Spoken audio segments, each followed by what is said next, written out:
Now, Parliament resumes business today afternoon for its final lap ahead of next year's general election amid growing insecurity that is viewed as a potential threat to the polls. And joining us live from Parliament is KTN's Aaron Ocheng to give us an update on some of the bills that are yet to be passed before the general elections. Good afternoon, Aaron. Very good afternoon to you, Joy Doreen Bira. Of course, we are live from Parliament on this day that it will be the day that Parliament resumes after a brief recess, and this will be the final lap in its calendar. Among the key things that this Parliament is expected to tackle before it is actually dissolved later in January is actually to look at the pending bills on the finance and also to look at the gender rule that in the past had developed us a bit of controversy. Now, joining me right here is a Member of Parliament for Sotik, who is also sits in the Speaker's chamber, Honorable Joyce Laboso. Madam Laboso, maybe if you could start by taking us through some of the pending bills that are probably now this Parliament will have to be tackling it as a priority. Thank you very much. First of all, before I start, I must really start by condemning, the fracas that we are having and the chaos that we are having in the country at the moment. Condemn what happened to our policemen in Baragoi and what happened even yesterday to our KDF in Garissa, and also what the chaos and that is going on in Eastleigh.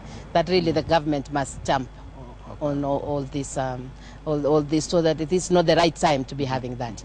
But in terms of the calendar that we have for Parliament, being the last, this is the last lap before we close on the 20th of December. We have quite a handful of bills to pass.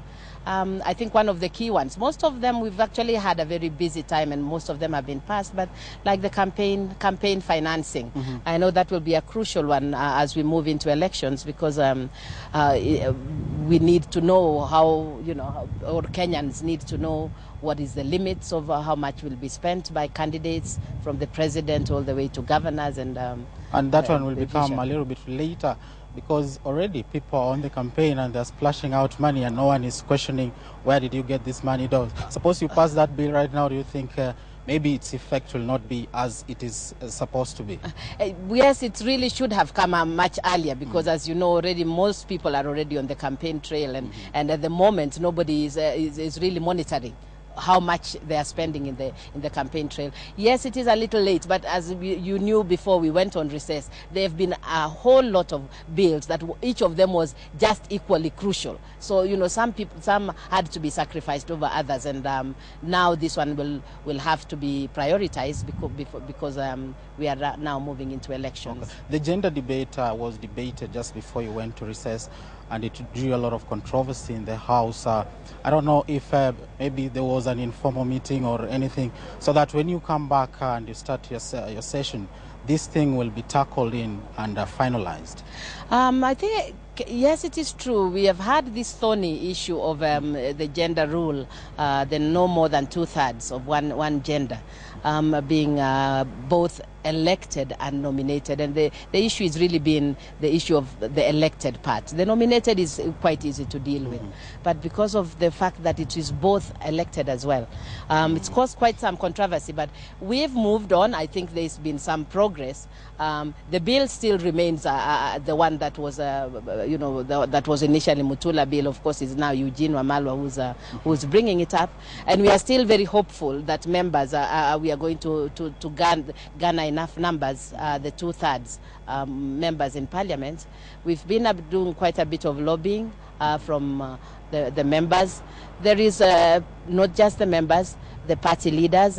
We've had sessions with most of the main party leaders, the TNA, URP, and just to get them on board. And they have been very supportive. I know that quite a number of them are supportive, and we are asking them to support us and to marshal the numbers that we need to pass that bill. But of course, we also know that the AG has also written to the Supreme Court to get an interpretation. So that again is going to inform, but you know that Parliament really works independently of the courts. But so the bill is still on. Will soon come to the floor, as we also wait for the interpretation from the Supreme Court. I think a lot of Kenyans will be asking this question. I think the law is very clear, what the Constitution says about the gender rule. But when it came to the House for debate, people were saying, now I don't think this can happen. Why did the Parliament allow it in the first place to be passed during the referendum? I'm sure you must have seen during the referendum, there are several people that tried to bring amendments to the Constitution, but not a single one passed.